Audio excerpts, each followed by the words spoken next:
मौसा जी भी आए, ने पूछ लिया जमाई साहब ये कौन दोस्त है? आ रहा था अकेला, हमने सोचा अकेला क्या इनको आ रहे थे, इन्होंने कहा चलते हैं। बैठ गए गाड़ी में तो मालूम पड़ा कपड़े सही नहीं है, तो मैंने अपने अटैची में से पजामा तो उसको काटे से खून नहीं, उसने कहा फिर पजामा। अब की बार पजामे का बोला तुम भाग जाओ, सब बात बोल पजामे की बोलना जरूरी है। पजामा मेरा, पजामा मेरा। अच्छा अब बड़ा साला कहीं दूसरी जगह रहता था मां बोलते। अब जीजा जी मिलने आए, उन्होंने दो नोक लगाई और जीजा जी बढ़िया चाय में पिए, खाया, सब बढ़िया और सब बात हुई। उसके बाद भैया देखो फालतू की बात हम हमारे साले से बोल रहे हैं, साले जी हम फालतू की बात करेंगे नहीं, कोई बात नहीं होगी पजामे की। पजामा किसका? साले ने ऊपर के पूछ लेती है पजामा किसका? इतने में तो काट अरे लोगों अब हनुमान जी महाराज जो कूदे तो राम जी महाराज सोचे बड़ी मुश्किल थी इनको लेके आ गया, कहा आगे जो चरित्र आया बड़ा सुंदर व्याख्यान वर्णन करा महाराज। भगवान शंकर के 12 ज्योतिर्लिंग की कथा का स्मरण कर। बेलपत्री आ गई आप लोगों के पास? जजमान परिवार बेलपत्री हाथ में रख ले। भगवान शिव के 12 ज्योतिर्लिंग का चरित्र वर्णन किया महाराज। भगवान तुमरुका जी से चंचुला देवी ने कहा, है तुमरुका जी भगवान का वो पावन चरित्र सुनाओ जिस चरित्र को सुनकर मेरा जीवन सार्थक हो और मेरा पति प्रेत योनि से छूटकर देव योनि को प्राप्त हो। वह चरित्र मुझे 12 ज्योतिर्लिंग का व्याख्यान सुनाया। पहला सोमनाथ जी का वर्णन किया। सोमनाथ भगवान चंद्रदेव को दक्ष प्रजापति ने अपने 27 कन्याओं का विवाह किया। चंद्र रोहिणी को अधिक प्रेम करता था। प्रेम करने के कारण अन्य कन्याओं पर ध्यान नहीं दिया, क्रोध।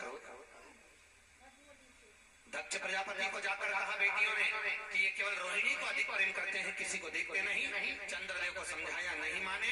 दक्ष प्रजापति ने श्राप दे दिया, ए चंद्र तूने हमारी बेटियों का अपमान करा है, तुझे काया का रोग हो जाए, तेरी काया चिन्हित होकर गिर जाए। काया टपक टपक कर गिरने लगी। महाराज चंद्रदेव आखिरी में देव ऋषि नारद की शरण में गए।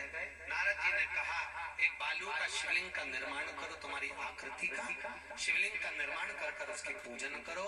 और शिवलिंग का निर्माण कर जब पूजन करी, भगवान शंकर प्रकट हुए, चंद्रदेव को काया के रोग से मुक्त करा, भगवान सोमनाथ जी के रूप में जा। अगला वर्णन आया है श्री मल्लिकार्जुन। कार्तिकेय जी महाराज अपने माता पिता से रुष्ट होकर श्री शैलम पर जाकर विराजमान होते हैं, जहाँ पर भगवान शंकर और पार्वती अपने पुत्र को मनाने के लिए नित्य जाते हैं। प्रति समय जाकर अपने पुत्र को मनाते हैं। आज भी श्री शैलम में मल्लिकार्जुन पर 2 ध्वजा लगती है, एक लाल एक सफेद।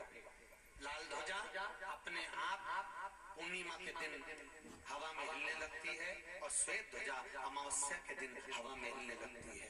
आज भी शंकर पार्वती मल्लिकार्जुन में शिव और पार्वती अपने पुत्र को मनाने के लिए जाते हैं। महाराज मल्लिकार्जुन के रूप में भगवान शिव विराजमान। बोल मल्लिकार्जुन भगवान की हर हर महादेव। अगला वर्णन आया महंकार। दूषण नाम के राक्षस जो ब्राह्मण के बच्चों का रक्त निचोड़ कर पीता था। हम बता रख दे जो का कर दा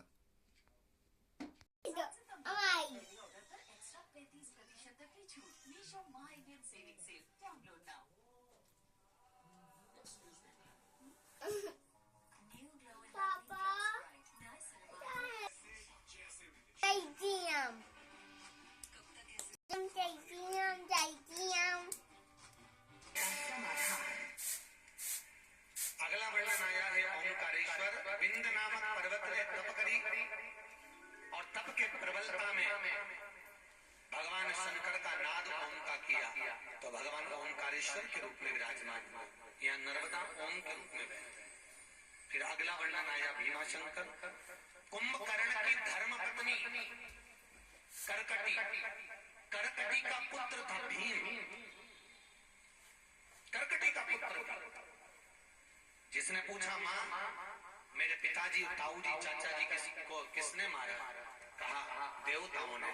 भीम ने देवताओं से बदला लेने के लिए सारे मंदिर, यज्ञशालाएं सब तुड़वा दिए। शंकर भगवान ने प्रकट होकर भीम का संहार करा। शंकर जी का नाम भीमा शंकर पड़ गया। बोल भीमा शंकर भगवान की जय। हर हर महा। अगला वर्णन आया है काशी विश्वनाथ। पूरी दुनिया में केवल एक ज्योतिर्लिंग ऐसा है जिसको शनि महाराज ने प्रकट किया है, वो काशी का शिवलिंग है। मनु और शत्रुपा हजारों वर्ष तक तप कर भगवान शंकर को यहाँ लाने का प्रयास किया।